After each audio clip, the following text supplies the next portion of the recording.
Hey, St. Catharines, Mayor Matt Cisco here, and welcome to another episode of talkSTC. I am so happy to have you here with us. We are now very happily into the month of February, getting through all of the cold weather, all of the snow. Before I get too deep into this episode, I want to give a big shout out and a thank you to all of our snow removal crews in the city of St. Catharines. It's been a busy winter, probably the busiest winter we've had in 5 or 6 years, and they've done a lot of really good work to try and keep our roads clear. I know it takes a lot of patience on residents' part during the winter. I do appreciate the patience that we've seen. And again, kudos to all of our staff who are out on the roads keeping us safe. A lot of things have gone on since the last time I was here. We had the Marine Club dinner in Toronto. I was able to attend that on behalf of the city and work with our Marine sector partners. We had the Ice Wine Gala, which was at the Niagara Falls Power Plant. We had READ-STC. The first year of READ-STC came to a close. We had a wrap-up event at the St. Catharines Public Library. We had Chinese New Year's and a gala at the Meriton Community Center. We had the kickoff to Black History Month at City Hall and the flag raising. And there was a provincial election that was called, which did not make it busy at all for anybody in the city of St. Catharines. And today, because of that provincial election, we're going to be joined by Jeff Bolachowski, our senior media and policy analyst with Armstrong Strategy Group, and we're going to discuss the effect of tariffs on our economy, but also about that provincial election, which is coming up. We're deep into the campaign. So, Jeff, thanks for coming in, and we're going to enjoy talking about provincial politics. Absolutely. Thanks for having me on. Definitely. After that, we're going to have Emily Fegith, the fundraising coordinator for Start Me Up and the director of the upcoming Coldest Night of the Year fundraiser, which is happening later this month. But our first guest is Jeff, the senior media and policy analyst with Armstrong Strategy Group. A little bit of a bio first. Launched your career as a reporter with the Windsor Star before joining the St. Catharines Standard, which was our largest daily newspaper as a municipal affairs journalist. So you've always been interested in politics, clearly. This has always kind of been my background. I learned the ropes from a fellow named Mike Hurst, who was the former mayor of Windsor. And I think you may remember me in specific because I remember you were one of my earliest followers on Twitter. Yes. Back in the day when I would live tweet those regional council meetings that would go on into interminable hours of the night. I remember very clearly, actually. So you were covering both Niagara Regional Council, you were at City Hall, but you were dedicated on those. You became a specialist in municipal affairs. I know you were, when we were doing the Meridian Center, you were a large part of the coverage there, talking about, like the tours we were taking in other communities to see what kind of a facility we might be able to build in St. Catharines. Yes, and the company I work for now, Armstrong Strategy Group, was very involved in supporting the initiative to get the Meridian Center built. That's fantastic. Since 2014, you've been with Armstrong Strategy Group. You're also on 610 CKTB on a regular basis as one of the political contributors there. And you have an English degree from the University of Windsor, a diploma in print and new media journalism from St. Clair College. Correct. Excellent. Well, welcome. Glad to have you here. It's been a busy month. Yeah, a couple of things may have gone on, just one or two. Yeah, well, we'll hit on tariffs first. And I mean, we've dodged the first bullet. The president, didn't do anything on the first day after the election, and then February 1st came and went, and there was an agreement agreed to between the U.S. and Canada. So we've dodged that bullet. But there's still a lot of anxiety. If you're living in St. Catharines, what are you worried about these days with respect to this trade war? Well, I worry about the fact that the bullet is still in the gun. He just hasn't necessarily pulled the trigger on it. For us as a border community, this is a very, very difficult discussion because for us, our economy is so dependent on trade. Yeah. Now, obviously, the United States is geographically bound to us because we have the Welland Canal, and a lot of commerce from both Canada and the U.S. flows north and south through that waterway. But for us, my question then becomes, if the tariffs do happen, how do our local industries, businesses, and consumers adapt by finding new supply chains and ways to diversify their market so that they're not quite so reliant on the United States? And you touched on the marine sector, and that's something obviously very important to us in St. Catharines. I'm the treasurer of the Great Lakes St. Lawrence Cities Initiative. This is something we've been focused on pretty heavily, and I've had conversations with local businesses. We've got Algoma headquartered in our city. We've got Heddle shipyards or Ontario shipyards now in Port Weller. Talk a little bit about that. That's a major hit potentially coming. And even if it doesn't happen, even if it just, the bullet never gets shot, as you said, that threat of tariffs, that threat of a trade war, I mean, how does that impact those companies? Well, the threat of it is almost worse than the actual tariffs itself. What Trump can do if he continues to hold up this threat is he can experience none of the negative hardships that would come along with tariffs, such as increasing prices for his business, but he can create such a pall over businesses in Canada that investors will choose the United States simply because of the uncertainty. For companies in the marine transport sector, it makes it so much harder because all of a sudden it becomes that 25% more expensive to move goods from, say, the coast of Ohio up through Ontario into Montreal and then over to Europe. It takes a link out of the chain of trade. Yeah, so I mean that's the big concern I hear from businesses in town, because a lot of them, as you said, do their export business across the border. We know there's billions of dollars worth of exports that come out of Niagara and go directly to the United States. So that's almost 9,000 jobs are in that situation just in the city of St. Catharines alone. And also there's a lot of concern about you take those links out of the chain and then all of a sudden there's no supply chain left and people are left trying to find other places to source the materials and the goods they need. And that's the real challenge that we have as Niagara and as St. Catharines. We're very exposed. Many of the industries that would be hit hardest by tariffs are automotive, tourism, agriculture. These are all industries that are very strongly associated with Niagara, especially automotive. You may have just described the three biggest industries in Niagara. Yeah, and it's unfortunate. So, from a mayoral standpoint, from a city council or regional council standpoint, what are steps that we can take to try and make the situation better for our residents? Well, it's tough, but I think one thing that you're seeing is our friends down in the city of Welland have recently launched an initiative to try and contract out to Canadian companies everywhere they can.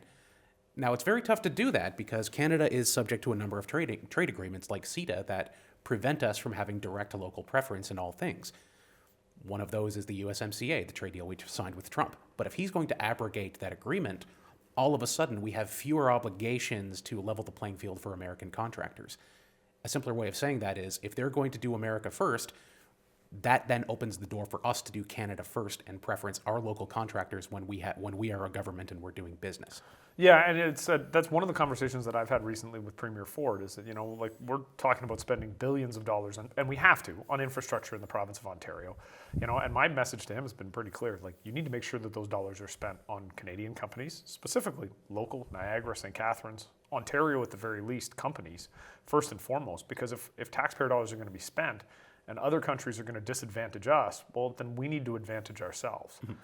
And I think that's the option I think a lot of councils are looking at as well. Mm-hmm. I think we can expect equal access if we have a trade deal with the United States that they're going to honor. If they're not going to honor it, all of a sudden that deal is up in the air and we can begin to think about, in fact, we want to use our tax dollars to support Canadian industries. Ultimately, our local governments and our provincial governments are major sources of funding for contractors because of the number of projects that they do. For example, sewers, roads, public buildings. All these public works things need someone to actually go out there, perform the projects, put shovels in the ground. Yeah. So long as that free trade deal is up in the air and they're not going to honor their end of the bargain, we should be looking to support our guys by ensuring that the shovels that go into the ground are in the hands of Canadian workers. Yep, 100%. Okay, so we're going to step away from tariffs for a second because as much as that seems to have been the thing that's dominated a lot of the headlines over the last couple of weeks, your focus isn't, political, you're across the political spectrum when it comes to issues, but your focus has been municipal land use planning. So we know provinces really prioritizing building more homes faster. That's been the general thrust. I know since I became the mayor, that is priority number one. How are cities across Ontario making new housing developments possible through their policy changes? So as a little bit of background, I work with certain clients who are very involved in the land use planning side of things. So I think I've been to roughly 160 to 170 communities at this point, just talking to their planners about the policies that they're using. Yep. What you're seeing a lot of communities do, especially in the outer halo of the GTA, is they're turning to something called community planning permits. Now, the normal way you do this is you have zoning, minor variances, and site plan control that are all controlled through different streams with different steps of appeals along the way. With community planning permits, what they're doing is combining all those three streams into one, and there are many fewer ways to appeal that process. Okay. The ultimate goal is that you are able to get things approved much faster. There's much faster turnaround time. There aren't as many opportunities for sort of vexatious complaints to come in and hold up the process. And the ultimate result is that the shovel gets into the ground faster and the municipality has more control over the process. So talking about the complaints piece, are you finding that people are becoming less likely to complain about projects when they're proposed in their neighborhoods just because people understand, sort of the housing crisis that we're in? Or are you seeing the opposite? We hear a lot about NIMBY, and I don't always think that's necessarily a fair term to use. People have concerns about their neighborhood, and I think they're allowed to have those concerns. But are you seeing less of that attitude, or is it getting worse? I think it depends on where you go. I don't think there's sort of a grand and NIMBY surge that's taking place across the province. I think a lot of it is dependent on the local circumstances on the ground and who is active in your local politics. What's often true is that the municipal level of government has the least engagement out of all of them. Lowest turnout in elections, fewest people coming to the meetings. And what you'll often see is that people who come to present to council are often A, either directly involved in just getting involved in politics for the first time, or B, they're people who are sort of career followers of politics who routinely show up at these meetings with a consistent complaint. So for my part, if you're going to get involved in politics, the local level is a good level for you to get involved in and keep an eye on. But at the same time, we also have to keep our eye on the ball. I would suspect that most people are in support of more housing. More people want to be able to afford housing. More people want a good place to live. That's going to have to involve building more housing in more places that you wouldn't necessarily expect. And the way you do that is to, A, have an eye to those concerns, and B, build kind of nice-looking, attractive housing that fits the context of the neighborhood. Yeah, no, I definitely agree. It's been interesting for us in St. Catharines. You know, like we do from time to time, you'll have neighborhoods come out in opposition to a project, but it's been my experience over the last 2 years that I think people are starting to understand the necessity of it. And, you know, when we get complaints, I think they're fair. And a lot of times people will have concerns, you know, about whether the sewer and wastewater infrastructure can handle the load of additional housing, or whether, you know, there's enough parking in the area. Some of those concerns are really, really viable, and like we need to be able to put people's minds at ease. But for the most part, it seems people are understanding of the concerns. When we talk about vexatious complaints out there, that's not to say that all complaints against new housing are vexatious. I think 99% of the people who are coming to city council are doing so in good faith, honestly believing what they have to say. Yeah. I think it's worth listening to those concerns. And the nice thing I find with a system like community planning permits is you listen to those concerns up front and you develop them into a comprehensively scouted out bylaw that essentially takes the place of the zoning bylaw and other supporting documents. So you've done all your consulting up front, everyone knows what the expectation is, and now you can just move forward. Makes sense. Okay, provincial election. This is the one I wanted to get to because this is, I'm a policy and a political wonk and I love this stuff. What's the biggest issue do you see in St. Catharines during the provincial election? Well, I think Doug Ford would like the biggest issue to be Donald Trump and his tariffs, but I would suspect that the biggest issue overall is going to be housing. Ultimately, the phrase quoted by James Carville, famous American political consultant, was, "It's the economy, stupid," and that's not going to change. And a core part of that is housing. Yeah, okay. Do you think that's province-wide, or is that localized to St. Catharines? I think that is province-wide, but in Niagara, we have had consistent issues with underfunding of our public social housing issues. Yeah. The province has not necessarily always given us the level of funding that you would expect from an amalgamated municipality that has 12 different communities plus a region within it.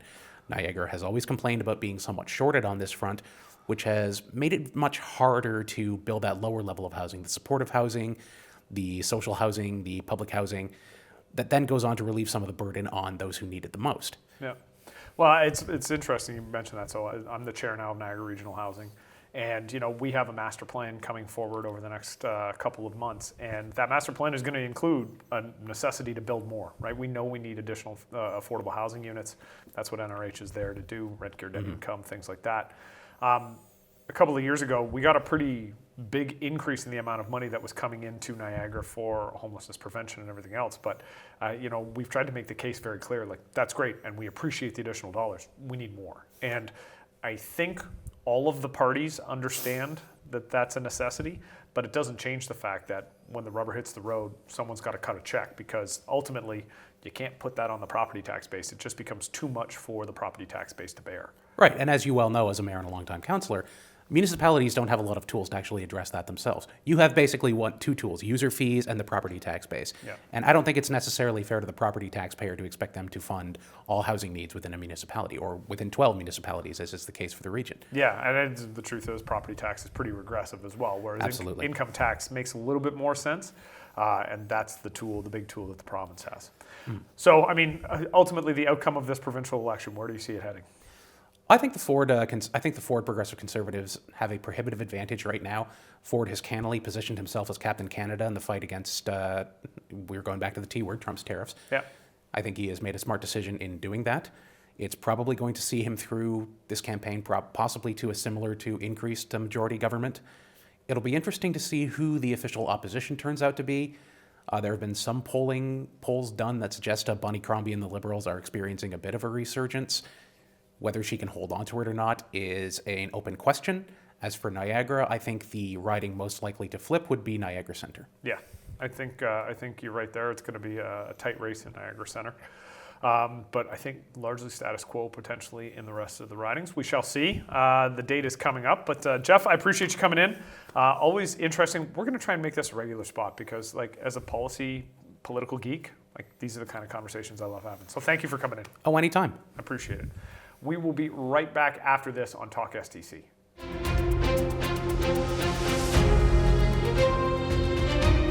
Welcome back, folks, to talkSTC. My next guest is Emily Figuth. I may have made a mistake on that at the beginning of the episode. Fundraising coordinator for Start Me Up Niagara, where she plays a pivotal role in advancing the organization's mission of empowering individuals facing barriers to self-sufficiency, employment, and housing. Emily, welcome. Thank you for having me. So you are the event director for Coldest Night of the Year Walk in St. Catharines. You bring your expertise in community engagement to create impactful, memorable events that raise funds and awareness for those in need. You are dedicated to making a difference in your community, and whether you're coordinating fundraising campaigns, engagement opportunities, or leading your team of dedicated volunteers, you focus on creating meaningful connections and driving positive impact for those in need. Did I get that right? You did. Okay, wonderful. Welcome That's to the show. my day. There we go. So Start Me Up Niagara. It's an organization I think a lot of people in the community have heard of, but they don't actually know a whole heck of a lot about unless they've been involved. Tell me a little bit about Start Me Up. I'd love to. Start Me Up has been around for actually 25 years. It's our 25th anniversary this year. We're very excited about that, serving our community and our region. We are a first stop for people. Our resource center is where, if you're living rough, issues of poverty, food insecurity, you can come and see us, and our team is there to welcome you where you're at, accept you as you are, and start you on a path of stabilizing and moving through participating and growing. Okay. Yeah. And Start Me Up's got a lot of different programs. I know I've had the opportunity to talk to the folks over at Bike Me Up, Niagara Mobile Closet. Tell me a little bit about some of the programs that are ongoing. Yeah, well, you mentioned those two, but on top of that, we have our farm. We have a 2-acre farm that the Vineland Research Center has gifted to us. We've had it for 10 years now. And last year alone, they grew over 40,000 pounds of fresh food and vegetables that were distributed between 17 organizations around the region, which is amazing to be able to share, as well as using that produce in our own resource center where we have our food program and do our lunches. So those are incorporated there. That's a wonderful program. It allows participants to go out, and that's one of the stabilizing, that they're able to go out and participate on the farm, learn to interact with others. If you've been lonely and social isolation, that's an area you can go and be out there. So we love our farm. It's beautiful. I love going out there. You mentioned Bike Me Up. Bike Me Up is a beautiful program that provides bikes for those who may be living in the poverty level. They're provided at $40, a refurbished bike. So we're keeping bikes out of the landfill, and we're helping give transportation to people. And just recently, they've opened up a shop, Gear Me Up is what it's called. Okay. And now the general public can book an appointment for their own bikes to be serviced. Very nice. So with some support of our local bike shops who will be helping when they're overloaded, they can send some people down to us. So, which is a wonderful program. Niagara Mobile Closet, of course, has the clothing and the mobile shopping events and hygiene that they do throughout the region, and with their 19 mini closets, including one that just opened up in a school. It's a pilot project to see how that's working out, providing seasonal clothing for children. And I'm missing somebody. You got a partnership with Reach? Well, we have partnership with Reach, so that's the providing medical, something very important to especially our unhoused population, accessing medical, making sure if you're diabetic, that you have your medications, that you're staying on them, that you're checking in with something. Currently, right now, we're seeing a lot of frostbite. 'Tis the season, so helping in those areas. So a wonderful partnership to add that. So yeah, beautiful programs. That's fantastic. So Coldest Night of the Year is coming up, February 22nd. Tell me a little bit about it. Coldest Night of the Year is our biggest fundraiser of the year. Yep. But it is a beautiful, beautiful walk that brings our community together. We're all together to talk about the same issue. We're talking about those who are hurting, who are hungry, who are unhoused. So hurting is those suffering from pain and mental health issues, and those that are struggling with food insecurity. It's not just homeless. Yeah. It's a much bigger issue. So everybody comes together at Market Square on the 22nd at 4 p.m. We gather. We're going to have some interactive exhibits so people can participate in those, a little make and take area for the children and some adults to participate in. We have DJ Neats coming, a young local man. Okay. This year's theme is Change the Tune, so of course we went all musical. So our post-walk little dance party, warm up, have a hot chocolate, beautiful food donated from the restaurants in the area. We have Joe Fetta's, the District, Kongusco, and NGA2 are all making food for afterwards, so it'd be delicious. And then there's a 100-kilometer hike afterwards, right? Yes, afterwards is 100. Yeah, the walk is 2 kilometers or 5 kilometers. You choose the path that you want to take, but it's through the downtown core. It's accessible as well. Or for those who are saying maybe it's just not the walking isn't, maybe you've got walking issues, or maybe you're away. You can walk on the beach, you can walk in your living room, you can go to the mall and walk around. You don't have to, if you're fundraising and helping, walk in solidarity with everybody together, and you can walk off site. Yeah. It's interesting. I've done it coldest night of the year now. I think I've been, almost the entire time I've been a counselor, I know I've been doing it. But there have been years where it's sunny and it's 5 or 6 degrees and it's just beautiful out. Yeah. And then there have been years where you're trudging through 1.5 feet of snow and you're looking around going, oh, why did I say I could have done this in my living room? What are you talking about? So I'm keeping fingers crossed for you and for all of our sakes that maybe this is one of those sunny and 5 degrees kind of years. Yeah. But I know my office has already put out the word to our municipal works folks. Let's make sure the sidewalks are nice and clear.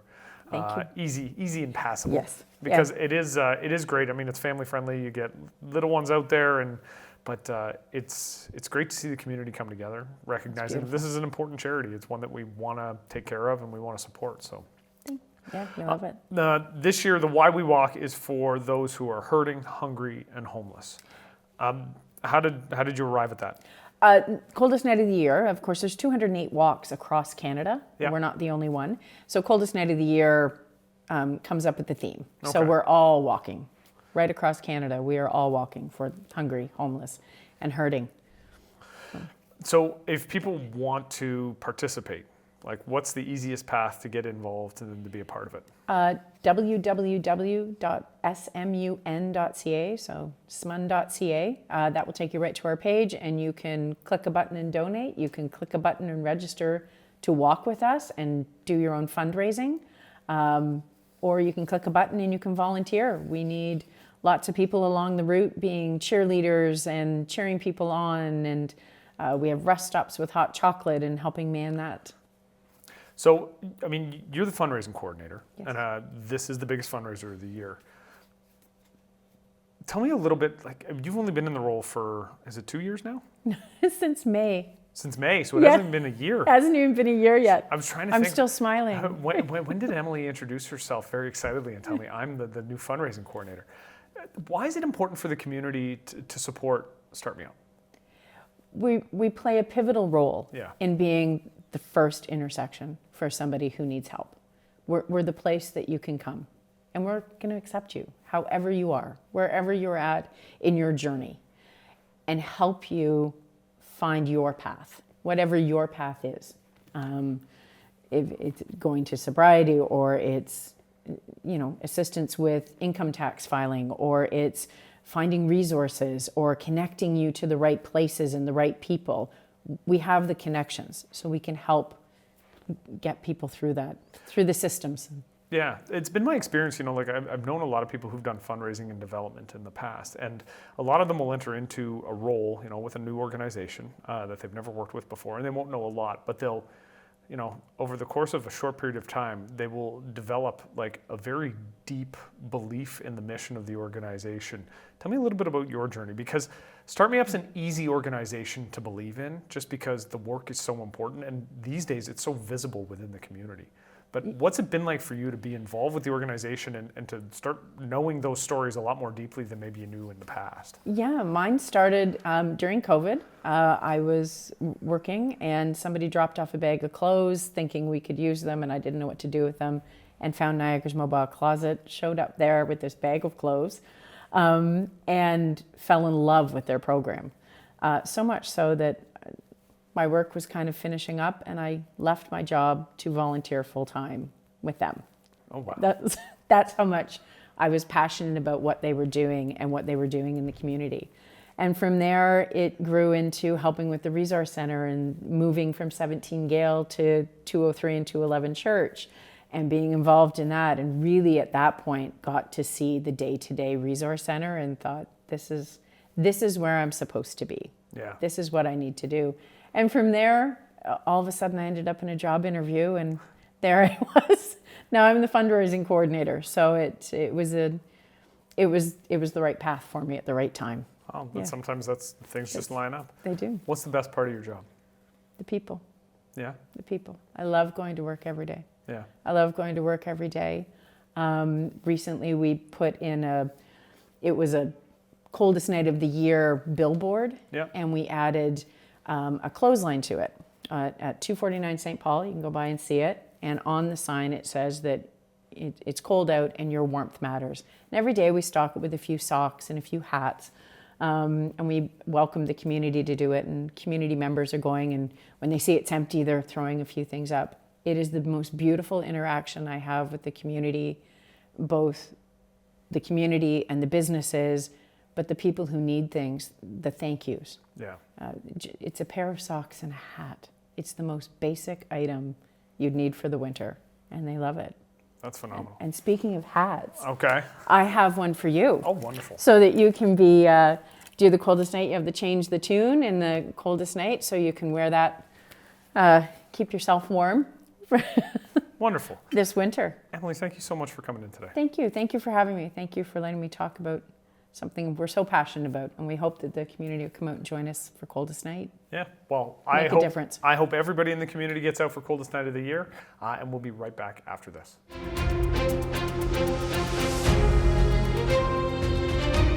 St. Catharines, thank you so much for joining me on this episode of Talk STC. I want to thank Jeff Bolakowski from Armstrong Strategies. I also want to thank Emily Figuth from Start Me Up Niagara, talking about coldest night of the year. Thank you so much to both of you for coming out. I do want to remind everybody, coming up on February 27th is my State of the City, taking place at Club Roma from 11 to 2. Check out gncc.ca for tickets if you're interested in coming out. And I look forward to seeing you next time right here on Talk STC.